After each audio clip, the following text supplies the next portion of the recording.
ಬೆನ್ನು ಬಾಗಿ ಅನ್ಯರಿಗೆ ಹಂಗಾಗದ ಮುನ್ನ, ಕಾಲ ಮೇಲೆ ಕೈಯ ನೂರಿ ಕೋಲು ಹಿಡಿಯದ ಮುನ್ನ, ಮುಪ್ಪಿಂದ ಪಳಿಯದ ಮುನ್ನ, ಮೃತ್ಯು ಮುಟ್ಟದ ಮುನ್ನ, ಪೂಜಿಸು ನಮ್ಮ ಕೂಡಲ ಸಂಗಮ ದೇವನ ಎಂಬ ವಚನದೊಂದಿಗೆ ಬಸವಾದಿ ಪ್ರಮಥರನ್ನ ಮನದಂಗಳದಿ ನೆನೆದು ಈ ಅಪೂರ್ವ ಸಂಜೆಯಲ್ಲಿ ನಡೆಯುವ ಶಿವಾನುಭವ ಗೋಷ್ಠಿ, ಪರಿಸರಾನುಭವ ಗೋಷ್ಠಿ, ಸಾಹಿತ್ಯ ಮತ್ತು ಸಾಂಸ್ಕೃತಿಕ ಜಗುಲಿ ಕೇಂದ್ರ ಮಡಿಕೇಶ್ವರ, ತಾಲೂಕ್ ಮುದ್ದೇಬಿಹಾಳ್ ಉಪನ್ಯಾಸ ಮಾಲಿಕೆ 75ರ ದಿವ್ಯ ಸಾನ್ನಿಧ್ಯವನ್ನ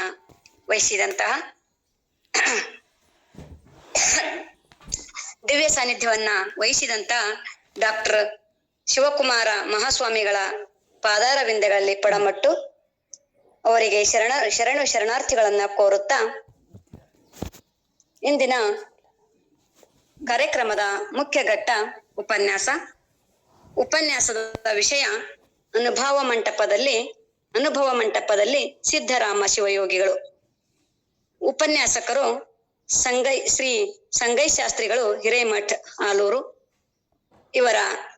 ಇವರಿಗೆ ಸ್ವಾಗತ ಬಯಸುತ್ತಾ, ಪ್ರಾರ್ಥನೆಯು ಹೃನ್ಮನಗಳನ್ನ ಏಕಾಂತಕ್ಕೆ ತರುವುದರ ಜೊತೆಗೆ ಕಾರ್ಯಕ್ರಮಕ್ಕೆ ಯಶಸ್ವಿಯನ್ನ ಕೋರುತ್ತದೆ.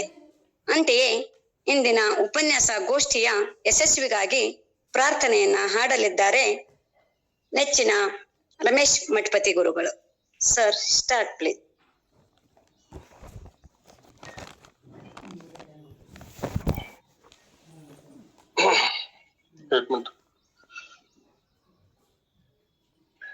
पूज्याय राघवेन्द्राय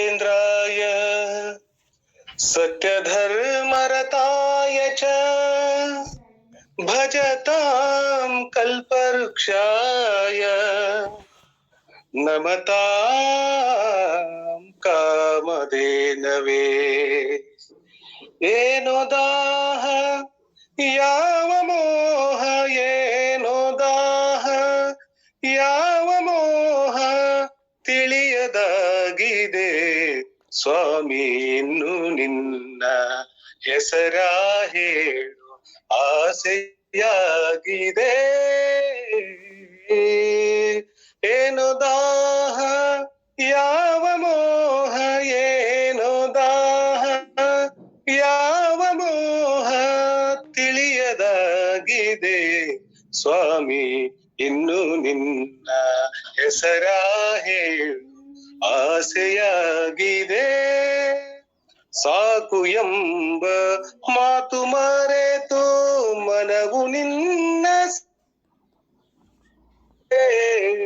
ಸಾಕು ಎಂಬ ಮಾತು ಮರೆತು ಮನವು ನಿನ್ನ ಸೇರಿದೆ.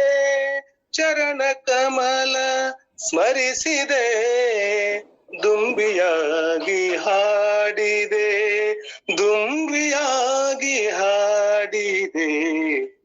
ಏನೋ ದಾಹ ಯಾವ ಮೋಹ ತಿಳಿಯದಾಗಿದೆ ಸ್ವಾಮಿ ಇನ್ನು ನಿನ್ನ ಹೆಸರ ಹೇಳು ಆಸೆಯಾಗಿದೆ. ಜೇನಿಗಿಂತ ಸಿಹಿಯು ನಿನ್ನ ನಾಮದಲ್ಲಿ ತುಂಬಿದೆ, ಜೇನಿಗಿಂತ ಸಿಹಿಯು ನಿನ್ನ ನಾಮದಲ್ಲಿ ತುಂಬಿದೆ. ನುಡಿಯ ಮಾತು ಸಾಲದು ಮನವು ಅರಳಿ ನಲಿಯುವುದು, ಮನವು ಅರಳಿ ನಲಿಯುವುದು. ಏನೋ ದಾಹ ಯಾವ ಮೋಹ ತಿಳಿಯದಾಗಿದೆ ಸ್ವಾಮಿ ಇನ್ನು ನಿನ್ನ ಹೆಸರ ಹೇಳು ಆಸೆಯಾಗಿದೆ. ಬೆಳದಿಂಗಳ ಮಳೆಯಲ್ಲಿ ನಡೆವ ಹಾಗೆ ನನ್ನಲ್ಲಿ, ಬೆಳದಿಂಗಳ ಮಳೆಯಲ್ಲಿ ನಡೆವ ಹಾಗೆ ನನ್ನಲ್ಲಿ. ಏನು ಮಧುರ ಭಾವನೆ, ಏನು ಕಂಡ ಕಲ್ಪನೆ, ಏನು ಕಂಡ ಕಲ್ಪನೆ. ಏನು ದಾಹ ಯಾವ ಮೋಹ ಆಸೆಯಾಗಿದೆ ಸ್ವಾಮಿ ಇನ್ನು ನಿನ್ನ ಹೆಸರ ಹೇಳು ಆಸೆಯಾಗಿದೆ ಗಾಳಿಗಿಂತ ಹಗುರವಾಗಿ ದೂರ ತೇಲಿ ಹೋಗುವೆ ಗಾಳಿಗಿಂತ ಹಗುರವಾಗಿ ದೂರ ತೇಲಿ ಹೋಗುವೆ ಬೆಳಕಿನಲ್ಲಿ ಬೆರೆಯುವೆ ನಿನ್ನನಾಗ ಕಾಣುವೆ ನಿನ್ನನಾಗ ಕಾಣುವೆ ಏನೋ ದಾಹ ಯಾವ ಮೋಹ ತಿಳಿಯದಾಗಿದೆ ಸ್ವಾಮಿ ಇನ್ನು ನಿನ್ನ ಹೆಸರ ಹೇಳು ಆಸೆಯಾಗಿದೆ. ಧನ್ಯವಾದಗಳು. ಪ್ರಾರ್ಥನೆಯ ಸಂವೇದನೆ. ಬಸವಾದಿ ಪ್ರಮಥರನ್ನ ಎನ್ನ ಜ್ಞಾನ ಮಂದಿರದಲ್ಲಿ ಧ್ಯಾನಿಸಿಕೊಂಡು ಎನ್ನ ಆರಾಧ್ಯ ಗುರುಗಳಾದಂಥ ಶ್ರೀ ಶ್ರೀ ಶಿವಯೋಗಾಶ್ರಮ ಬಿದರಕೊಂದಿ ಮಡಿಕೇಶ್ವರ್ ಗದಗ ನಂದಿವೇರಿ ಮಠದ ಪರಮ ಪೂಜ್ಯ ಶ್ರೀಮನ್ ನಿರಂಜನ ಪ್ರಣಮ ಸ್ವರೂಪಿಗಳಾಗಿರ್ತಕ್ಕಂಥ ಶಿವಕುಮಾರ ಶಿವಯೋಗಿಗಳವರ ಪಾದ ಪದ್ಮಗಳನ್ನ ಸಮಸ್ತಕದ ಮೇಲೆ ಹೊತ್ತುಕೊಂಡು ಇವತ್ತಿನ ಅನುಭವ ಗೋಷ್ಠಿಯ ಎಲ್ಲ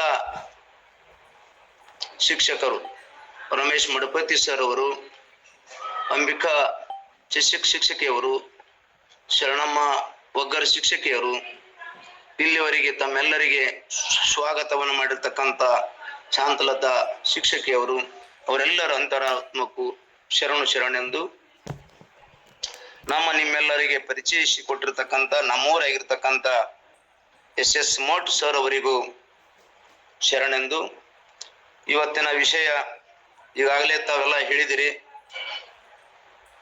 ಅನುಭವ ಮಂಟಪದಲ್ಲಿ ಸಿದ್ದರಾಮರು. ಅನುಭವ ಮಂಟಪದೊಳಗ ಶರಣರ ಸಮೂಹ ಸಮಾವೇಶಗೊಂಡಿದೆ. ಮಹಾಗುರು ಬಸವಣ್ಣನವರ ಆದಿಯಾಗಿ ಚಿನ್ಮಯ ಜ್ಞಾನಿ ಚನ್ನ ಬಸವಣ್ಣ ವೀರ ಮಡಿವಾಳ ಮಾಚುದೇವರು, ಹಡುಪದ ಹಂಪಣ್ಣನವರು, ಅಂಬಿಗೆರ ಚೌಡಯ್ಯ, ಮೂಳಿಗೆ ಮಾರಯ್ಯ, ಮಹಾದೇವಿ, ಜೇಡರದ ಅಸೀಮಯ್ಯನವರು, ಮೆರಿಮಿಂಡ ದೇವರು, ಉರ್ಲಿಂಗ ಪೆದ್ದರು, ಮೆಂಚಣ್ಣನವರು, ಬೊಮ್ಮಣ್ಣನವರು, ಶಿವನಾಗಯ್ಯನವರು, ಜೊಮ್ಮಯ್ಯನವರು, ಮಾದರ ಚೆನ್ನಯ್ಯ, ಕಲ್ಯಾಣಮ್ಮ, ಹರಳೆಯ್ಯ, ಸೊಡ್ಡಳ, ಚಾಮರಸ, ಕಿನ್ನರ, ಬ್ರಹ್ಮಯ್ಯ, ಅಕ್ಕನಾಗಮ್ಮ, ಆದಕ್ಕಿ ಲಕ್ಕಮ್ಮ, ಮಾರಯ್ಯ, ನೀಲಾಂಬಿಕ, ಲಿಂಗಮ್ಮ ಮುಂತಾದ ಅಸಂಖ್ಯಾತ ಶರಣರು ಸೇರಿದ್ದಾರೆ. ಅಲ್ಲಮ ಪ್ರಭುದೇವರು ಮತ್ತು ಸಿದ್ದರಾಮ ದೇವರು ಆಗಮನದಿಂದ ಮಂಟಪದಲ್ಲೆಲ್ಲ ಸಂಭ್ರಮವೇ ಸಂಭ್ರಮ. ಎಲ್ಲೆಡೆ ಆನಂದ ಉತ್ಸಾಹಗಳು ಮೀರಿದ ಅಲ್ಲಿ ಹಬ್ಬದ ವಾತಾವರಣ ನಿರ್ಮಾಣವಾಗಿದೆ. ಶರಣರ ಬರುವೆನೆಗೆ ಪ್ರಾಣ ಜೀವಾಳ ಎಂದು ನಂಬಿದ ಗುರು ಬಸವಣ್ಣನವರಿಗಿಂತೂ ಪರಮಾನಂದ ಆನಂದದ ಪರವಶರಾದರು. ಮನ ಮೆರೆದಿಪ್ಪಿ ಕುಣಿದಾಡಿದರು. ಒಬ್ಬಿನಲ್ಲಿ ನೆಲೆದಾಡಿದರು. ಶರಣರ ಸಂಘ ಸುಖದ ಸವಿ ಒಮ್ಮಿಸಲು ಅಸಾಧ್ಯವೆಂದು ಶರಣರ ಸಂಘದಿಂದ ತನು ಮನ ಧನ ಸರ್ವಾಂಗ ಶುದ್ಧವಾಯಿತೆಂದು ಪರಿಪರಿಯಿಂದ ಬಸವಣ್ಣನವರು ಬಣ್ಣಿಸುತ್ತಾರೆ.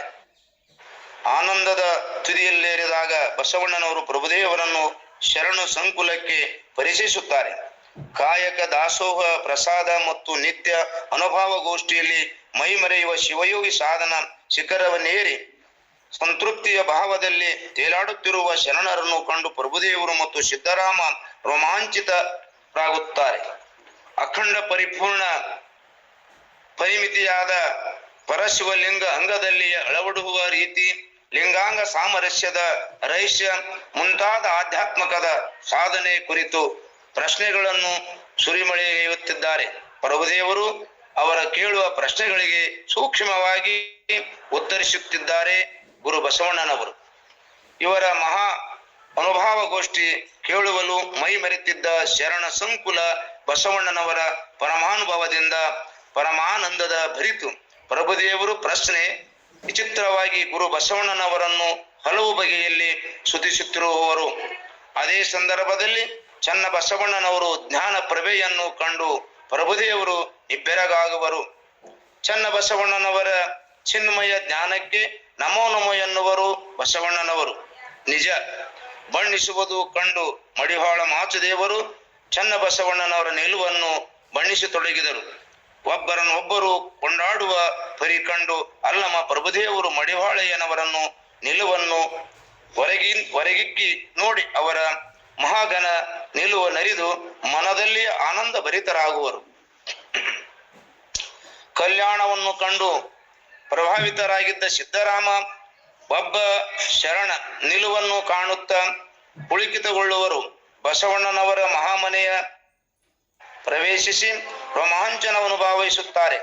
ಮಹಾಗುರು ಬಸವಣ್ಣನವರು ಅನುಭವ ಮಂಟಪದಲ್ಲಿ ಅಸಂಖ್ಯಾತ ಶರಣರು ಅನುಪಮ ಅನುಭವದ ಆನಂದ ಸಾಗರದಲ್ಲಿ ತೇಲಾಡುತ್ತಿರುವುದು ಕಂಡು ಮೂಕ ವಿಸ್ಮತೆಯರಾಗಿದ್ದಾರೆ.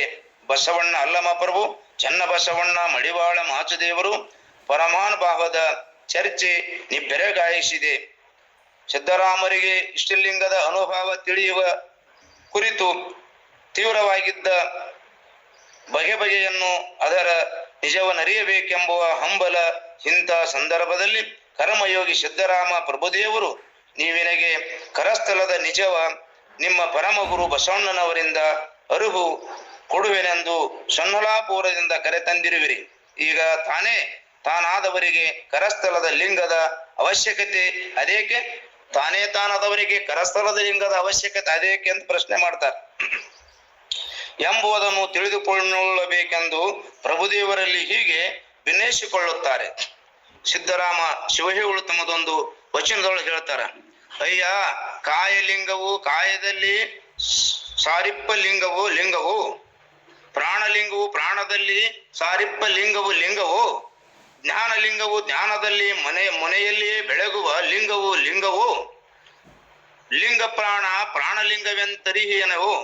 ನಿಮ್ಮ ಕಾಯದ ಕರಸ್ಥಲವ ಸಾರಿದ ಲಿಂಗ ಪ್ರಾಣಲಿಂಗದೊಳಗೆ ವೇದವಾದ ಪರಿಯನ್ನು ಉಪದೇಶಿಸಿ ಕೃಪೆ ಮಾಡು ಪ್ರಭುವೇ ಕಪಿಲ ಸಿದ್ಧ ಮಲ್ಲಿಕಾರ್ಜುನ ಅಂತಾರೆ ಸಿದ್ದರಾಮ ಶಿವಯೋಗಿಗಳು. ಇದರೊಳಗ 8 ಪ್ರಕಾರವಾಗಿ ಹೇಳ್ತಾರವ್ರು. ಸಿದ್ದರಾಮರ ಪ್ರಶ್ನೆ ಬಹು ಜಾಣ್ಮೆಯಿಂದ ಕೂಡಿದೆ, ಅಷ್ಟೇ ತಾತ್ವಿಕವಾಗಿದೆ. ಒಂದೇ ಮಾತಿನಲ್ಲಿ 8 ಪ್ರಶ್ನೆಗಳಿವೆ.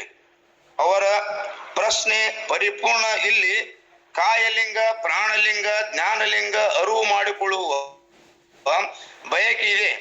ಕಾಯಲಿಂಗವು ಕಾಯ ಎಂದರೆ ಶರೀರ ಅಥವಾ ತನು. ಈ ಶರೀರ ಎಲ್ಲಿಂದ ಬಂದಿದೆ, ಯಾವುದರಿಂದ ನಿರ್ಮಾಣವಾಗಿದೆ, ಇದರ ನಿರ್ಮಿತ ಯಾರು ಎಂಬುದನ್ನು ಅರಿತರೆ ಕಾಯಲಿಂಗವು ಅಲ್ಲವೋ ಎಂದರಿಯಬಹುದು.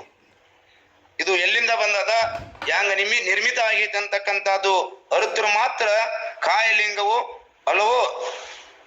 ಶರೀರ ಪಂಚಮಹಾಭೂತಗಳಿಂದ ಆಗಿದೆ. ಪಂಚಮಹಾಭೂತಗಳು ದೇವರಿಂದ ನಿರ್ಮಾಣವಾಗಿವೆ. ಸುಮ್ಮನೆ ಅನಂತ ಕಾಲ ಇಲ್ಲದಂತೆ ಇದ್ದು ಪರಬ್ರಹ್ಮದ ಸಂಕಲ್ಪ ಮಾತ್ರದಿಂದ ಈ ಜಗತ್ತು ಚರಾಚರ ಜೀವರಾಶಿಗಳು ಉಗಮ ಇಡೀ ಜಗತ್ತೆಲ್ಲವೂ ಕಾಯದ ಪಾಲನೆಯ ಪೋಷಣೆಯಲ್ಲಿ ಹಗಲಿರುಳು ಇದೆ. ಹಗಲು ರಾತ್ರಿ ಅಷ್ಟೇ ಅಲ್ಲ, ಇದರ ಪೋಷಣೆಯಲ್ಲಿಯೂ ಜನ್ಮಗಳು ಉರುಳುತ್ತಿವೆ ಹೇಳ್ತಾರವ್ರು. ಇದು ಯಾವದಿಂದ ಆಗೈತಪ್ಪ ಅಂತಂದ್ರ 5 ಪಂಚ ತತ್ವಗಳಿಂದ ಆಗೈತೆ. ಅಪ್ಪು, ತೇಜ, ವಾಯು, ಆಕಾಶ, ಪೃಥ್ವಿ ಅಂತಕ್ಕಂಥದ್ದು. ಸಾಮಾನ್ಯವಾಗಿ ನಾನು ಎನ್ನುವುದು ಯಾವುದಕ್ಕೆ, ನಾನು ಎನ್ನುವುದು ಯಾವುದಕ್ಕೆ? ಕಾಯಕ್ಕೋ ನಾನು ಎಂದು ಬಳಸಲಾಗುತ್ತದೆ. ಕಾಯಕ್ಕೆ ಸಂಬಂಧಿಸಿದವುಗಳಿವೆ. ನನ್ನದು ಎನ್ನುತ್ತೇವೆ. ಪದವಿ, ಹಣ, ಹೊಲ, ಮನಿ, ಸತಿ, ಪತಿ, ಮಕ್ಕಳು, ಬಂಧು ಬಳಗವೆಲ್ಲವೂ ಕಾಯ ಸಂಬಂಧಿಗಳು. ಜಗದ ಚಟುವಟಿಕೆಗಳೆಲ್ಲವೂ ಶರೀರ ಸಂಬಂಧದಿಂದಲೇ. ಕಾಯ ಬೇರೆ, ಕಾಯ ಸಂಬಂಧಿಗಳು ಬೇರೆ. ಇಂಥ ಕಾಯ ಅಥವಾ ಶರೀರವೇ ಲಿಂಗವೇ. ಲಿಂಗವೆಂದರೆ ಯಾವುದು? ದೇಹವೇ ದೇಗುಲವೆನ್ನುತ್ತಾರೆ, ದೇಹವೇ ದೇಗುಲವೆನ್ನುತ್ತಾರೆ. ಕೆಲವರು ಕಾಯವೇ ಕೈಲಾಸವೆನ್ನುತ್ತಾರೆ, ಕಾಯಕವೇ ಕೈಲಾಸವೆನ್ನುತ್ತಾರೆ. ಹಲವರು ಹಾಗಾದರೆ ಅವರು ಮಾತು ಸತ್ಯವೇ? ಈ ತನುವೇ ಲಿಂಗ ಅಂದರೆ ದೇವರೇ ಅಥವಾ ಈ ಕಾಯದಲ್ಲಿ ಸಾರಿಪ್ಪ ಲಿಂಗವು? ಸಾರು ಅಂದರೆ ಸೇರು. ಕಾಯದಲ್ಲಿ ಶರೀರವು ಅಂದರೆ ಶರೀರದ ಮೇಲೆ ಸಂಬಂಧವಾಗಿರುವ ಕುರುವಿನ ಲಿಂಗವೇ ಲಿಂಗವು ಎಂಬ ಮಹತ್ವದ ಪರಿಪೂರ್ಣ ಪ್ರಶ್ನೆ ಇದು. ಮುಂದಿನ ಪ್ರಶ್ನೆ ಹೇಳ್ತಾರವರು, ಪ್ರಾಣಲಿಂಗವೋ ಪ್ರಾಣದಲ್ಲಿ ಸಾರಿಪ್ಪ ಲಿಂಗವೋ ಪ್ರಾಣವಿಲ್ಲದ ತನುವಿಗೆ ಬೆಲೆ ಇಲ್ಲ. ತನುವಿನಲ್ಲಿ ಪ್ರಾಣವಿದ್ದರೆ ಮಾತ್ರ ಚೈತನ್ಯ ತನುವಿನ ಚಟುವಟಿಕೆಗಳು ನಡೆಯಬಹುದು. ಪ್ರಾಣ ಹೋದರೆ ಶರೀರ ಶವ. ಒಳಹೊರಗೆ ಗಾಳಿ ಸುಳಿದಾಡುವವರಿಗೆ ಮಾತ್ರ ಇದಕ್ಕೆ ಬೆಲೆ. ತನುವಿಗೆ ಚೈತನ್ಯವಾದ ಪ್ರಾಣ ಲಿಂಗವನ್ನು ಅಥವಾ ಪ್ರಾಣದಲ್ಲಿ ಪ್ರಾಣಕ್ಕೆ ಚೈತನ್ಯವಾದ ಲಿಂಗವೇನು? ಏಕೆಂದರೆ ಒಂದು ವೇಳೆ ಪ್ರಾಣವೇ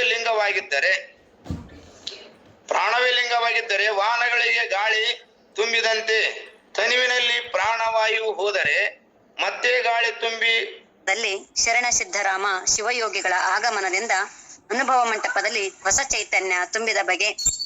ಶರೀರದ ಆದಿ ಯಾವುದು, ಶರೀರದ ನಿರ್ಮಾಣ ಯಾವುದರಿಂದ, ಕಾಯಲಿಂಗವೋ ಕಾಯಕಲಿಂಗವೋ ಪ್ರಾಣಲಿಂಗವೋ ಜ್ಞಾನಲಿಂಗವೋ ಅನೇಕ ಲಿಂಗ ಯಾವುದೆಂಬ ಪ್ರಶ್ನೆಗಳನ್ನ ರಚಿಸಿದ ಸಿದ್ಧರಾಮದ ಪ್ರಶ್ನಾವಳಿಗಳನ್ನ ಮಾಡುತ್ತಾ ದೇಹಕ್ಕೆ ಪಂಚಭೂತಗಳ ಅವಶ್ಯಕತೆ ಇದೆ ಎನ್ನುವುದನ್ನ ಹಾಗೂ ಜ್ಞಾನ ಜ್ಯೋತಿಯಿಂದ ಎಲ್ಲವೂ ಸಾಧ್ಯ, ಶರಣರ ಅನುಭವವೇ ಬೇರೆ, ಸಂಸಾರಿಗಳ ಅನುಭೋಗವೇ ಬೇರೆ ಅಂತಹ ಅನೇಕ ಅಂಶಗಳನ್ನ ಹೇಳುವುದರೊಂದಿಗೆ ಸತಿಪತಿಗಳ ವಿರಸದಲ್ಲಿ ಅರಿವು ಮತ್ತು ಮರೆವು ಹೇಗೆ, ಅನುಭವವನ್ನ ಅನುಭವಿಸಿಕೊಂಡರೆ ಮಾತ್ರ ನಮಗೆ ಅರಿವಿನ ದರ್ಶನವಾಗುತ್ತದೆ ಎಂಬ ಅನೇಕ ಉತ್ತಮ ಅಂಶಗಳನ್ನ ತಮ್ಮ ಉಪನ್ಯಾಸದ ಮೂಲಕ ಅಮೃತವನ್ನ ಉಣಬಿಡಿಸಿದಂತಹ ಶ್ರೀ ಸಂಗಯ್ಯ ಶಾಸ್ತ್ರಿಗಳು ಹಿರೇಮಠ ಆಲೂರಿವರಿಗೆ ಎಲ್ಲರ ಪರವಾಗಿ ಅತ್ಯಂತ ಧನ್ಯವಾದಗಳನ್ನ ಅರ್ಪಿಸುತ್ತಾ ಮುಂದಿನ ಒಂದು ಘಟ್ಟ ವಂದನಾರ್ಪಣೆ.